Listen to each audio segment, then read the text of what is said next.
갑자기 허리가 아파요, 다리가 아파서 오시는데 치료하는 게 제가 볼 때는 굉장히 중요할 것 같아요. 이게 또 중요한 것 중에 하나가 관리거든요. 관리 어떻게 해야 되는지 환자들 잘 모르는 경우가 많지 않습니까? 뭐 어떻게 관리해야 되는 겁니까 도대체?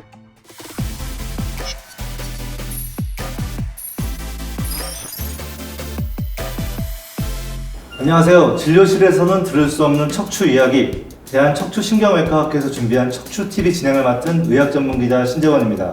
네, 안녕하세요. 대한척추신경외과학회 홍보위원회 이사 이동근입니다.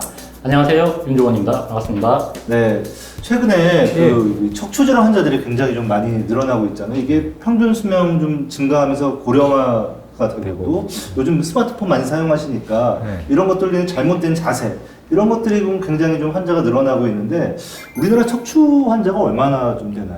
매년 이제 늘고 있는 추세입니다. 2019년도에는 200만 명이 넘었고요. 200만 명. 네. 네. 작년에는 코로나로 그 숫자가 조금 줄긴 했지만은 그래도 우리나라 인구의 25분의 1이나 되거든요. 네네. 이게 디스크 환자만 해당되는 거니까 뭐 협착증, 영자 이런 거 합하면 어마어마할 것 같아요. 아, 그 환자 수가 진짜 엄청나네요. 이게 앞으로 좀 이게 좀 더 많아질 것 같은데 오늘 주제가 이게 척추 질환 치료받을 때 뭐 이것만은 꼭 알고 받읍시다 뭐 이런 거 아니겠습니까? 어떤 내용일까요? 그래서 실제로 이제 환자분들이 척추 치료를 받을 때 진짜 이것만은 꼭 알고 갑시다인데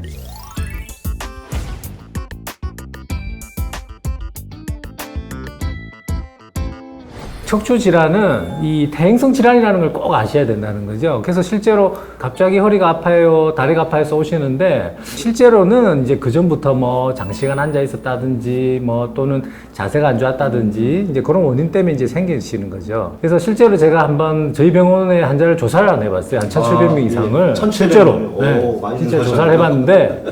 이게 거의 뭐 앉아서 일을 하시는 분들이 거의 압도적으로 디스크 환자들이 많아요. 또한 중요한 거는 실제로 이런 증상이 생기더라도 이제 초기에 1, 2주 안에 빨리 치료하는 게 제가 볼 때는 굉장히 중요할 것 같아요. 네. 예, 맞아요. 이게 증상이 1, 2주 이상 지속되면은 단순한 근육이나 인대 영자 이제 아닐 가능성이 높은 거죠. 그렇기 때문에 꼭 병원 가서 확인을 해보시고요. 그리고 대부분이 이제 퇴행성 질환이기 때문에 이후에 나이가 들에 따라 꾸준한 관리가 필요하신 거죠. 네. 퇴행성 질환이다 보니까 우리가 이제 뭐 환자들 고혈압, 당뇨 열심히 챙기시잖아요. 그렇죠. 네, 약도 드시고 드시고, 예. 열심히 챙기시는데 척추는 그냥 그 치료하면 끝이에요, 그냥 그 다음에.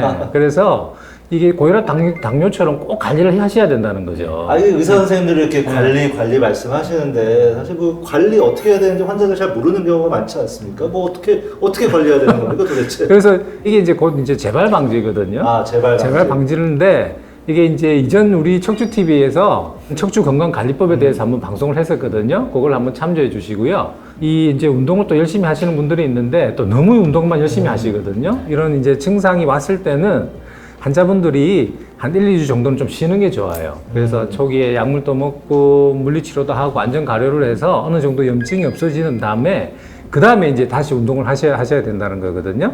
이게 약물 치료가 굉장히 중요하거든요. 네. 그래서 초기에 이게 증상이 약간 왔을 때 이렇게 약물 치료나 염증을 완화시키는 약을 먹게 되면 이게 더 이상 악화되거나 이제 재발되는 걸 굉장히 막을 수 있다는 거죠. 이게 또 중요한 것 중에 하나가 비만 관리거든요.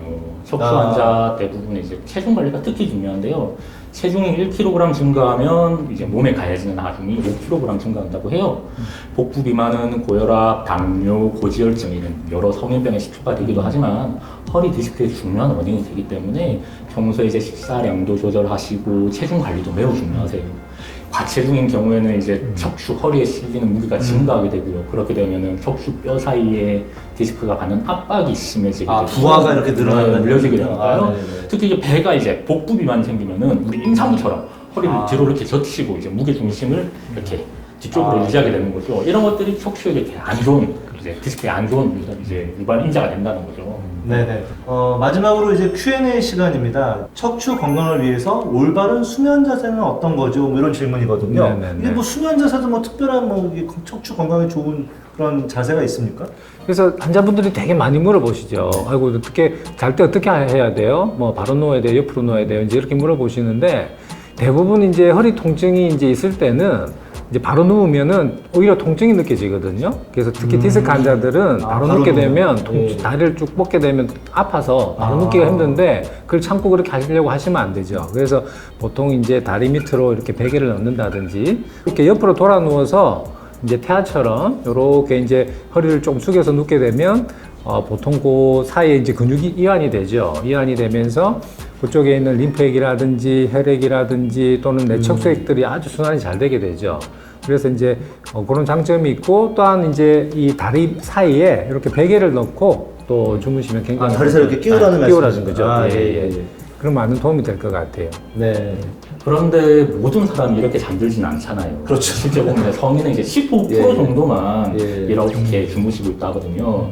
그렇기 때문에 만성적인 허리 통증이 있으시다면 좋은 자세로 자는 습관을 시작하는 몇 가지 방법이 있습니다. 베개는 목의 곡선을 지탱을 해야 하고요. 이상적으로는 귀, 어깨, 엉덩이를 베개에 일렬로 맞춰주시면 됩니다. 일렬로 맞춰야 돼요? 네. 다음은 또 중요한 게 매트리스거든요. 너무 물렁한 것보다는 목을 어느 정도 지탱을 할 만큼 견고한 매트리스가 허리에 좋고요. 그렇기 때문에 이제 수건을 감거나 베개를 가져와서 허리와 매트리스에 넣어서 척추가 편안할 수 있도록 도와주는 게 중요하겠습니다. 그런데 이게 사실 뭐 시작할 때는 그렇게 시작을 하는데 또 자다 보면은 이게 또 자세가 좀 흐트러지잖아요. 이거는 뭐 어떻게 할 수 있는 방법이 그런 없을까요? 없죠. 그래서 이제 본인이 결국 편한 자세로 주무시게 된다는 거죠. 네네. 근데 이제 제일 안 좋은 거는 엎드리시면 안 돼요. 엎드려서 자는 자세는 진짜 네. 노력을 하셔서 좀 고쳐야 되실 것 같고, 통증이 좋아지고 난 이후에는 이제 바로 좀 주무시는 게 이제 노력을 좀 하시는 게 좋겠다는 거고요. 한 연구에서 보면은 수면 교육을 받으신 그룹하고 이제 안 받으신 그룹하고 이제 한 달 뒤에 이제 허리 요통을 측정을 해 봤더니 이게 이제 수면 교육을 받은 그룹에서 이게 통증이 아주 통계적으로 유의하게 많이 떨어졌다는 거죠. 교육을 받은 한 그룹하고. 예, 예. 그래서 이제 그게 또 이런 수면 교육에 있어서 본인이 좀 더 노력을 하시면 확실히 허리 통증을 줄일 수 있다는 거죠. 그렇군요. 그러니까 결론은 초기 뭐 치료를 굉장히 좀 강조하신 것 같고요. 또 이 재발 방지가 굉장히 중요하다. 네. 그래서 이제 운동도 중요하고 또 비만 관리도 중요하고 또 수면 자세가 무엇보다 중요하다. 뭐 이런 말씀이시군요. 네네네네. 네, 오늘 말씀 감사합니다. 올바른 척추 건강 정보는 척추TV다. 국민의 척추 건강은 척추신경외과가 지킵니다. 구독과 좋아요는 척추 건강을 유지하는 비결입니다. 감사합니다. 감사합니다.